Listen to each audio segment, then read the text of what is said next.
বোন না হওয়া সত্ত্বেও তাকে তাকে রক্ষা করতে এগিয়ে গিয়েছিলেন। সেখানেও কিন্তু একটা ভাই বোনের পবিত্র বন্ধনের একটা বিষয় রয়েছে। তার মানে ব্যাপারটা কি বললাম, পৌরাণিক প্রেক্ষাপট দুটো বললাম। শ্রীকৃষ্ণ একবার হাতে চোট পেয়েছিলেন, সেই চোটটা শুশ্রূষা করতে দ্রৌপদী, পঞ্চপাণ্ডবের স্ত্রী দ্রৌপদী নিজের শাড়ির আঁচল ছিঁড়ে কিন্তু সেই হাতে বেঁধে তাকে শুশ্রূষা করেছিলেন। আরেকটা বললাম কি, যে দ্রৌপদী শ্রীকৃষ্ণের নিজের বোন না হওয়া সত্ত্বেও যখন দ্রৌপদীর বস্ত্রহরণ হচ্ছিল, তখন কিন্তু শ্রীকৃষ্ণ তাকে রক্ষার জন্য এগিয়ে গেছিলেন। এখানেও একটা ভাই বোনের একটা ভ্রাতৃত্ববোধের সম্পর্ক রয়েছে। এটাকেও পৌরাণিক প্রেক্ষাপট হিসেবে ধরা হয়, রাখি বন্ধনের প্রেক্ষাপট হিসাবে। এবার আমি মূল যে আরেকটি দিক রয়েছে, ঐতিহাসিক প্রেক্ষাপট, সেটা বলছি, একটু ভালো করে শুনবে।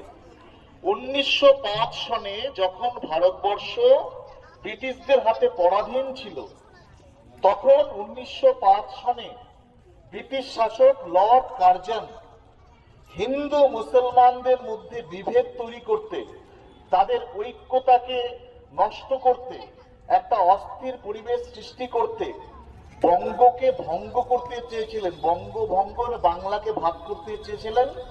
তখন সে বছরই অক্টোবর মাসে একটি আইনের প্রস্তাব, জুন মাসে একটি উনি একটা আইন আনবেন সেই ভাবনা চিন্তা করেছিলেন বঙ্গভঙ্গের পক্ষে, এবং সেই মোতাবেক সেই বছরই অক্টোবর মাসে কিন্তু সেই আইনটি আনেও, বঙ্গভঙ্গের আইন। অর্থাৎ সেই আইনটি করার পিছনে কারণ ছিল হিন্দু মুসলিম, হিন্দু ভাই মুসলিম বোন, হিন্দু মুসলিমদের মধ্যে ভেদাভেদ তৈরি করতে, ঐক্যতা নষ্ট করতে, অস্থির পরিবেশ সৃষ্টি করার জন্য এই উদ্দেশ্য ছিল। সেই সময় আমাদের বিশ্বকবি রবীন্দ্রনাথ ঠাকুর সেই বঙ্গভঙ্গের প্রতিবাদ জানিয়ে রাখি বন্ধন উৎসব চালু করেছিলেন। অর্থাৎ হিন্দু মুসলিম এছাড়া সব সম্প্রদায়ের ভাই বোনেরা একে অপরকে ভ্রাতৃত্ববোধ সম্পর্কে দৃঢ় করার জন্য, ঐক্যতা অটুট রাখার জন্য রাখি বন্ধন উৎসব চালু করেছিলেন। এবং তখন থেকে কিন্তু আমাদের রাখি বন্ধন উৎসব কিন্তু ধারাবাহিকভাবে চলে আসছে, এবং আমরা প্রতি বছর এটা পালন করি। মূলত ভাই বোনের মধ্যে হয়ে থাকে, কিন্তু এটা একটা অনুভূতি।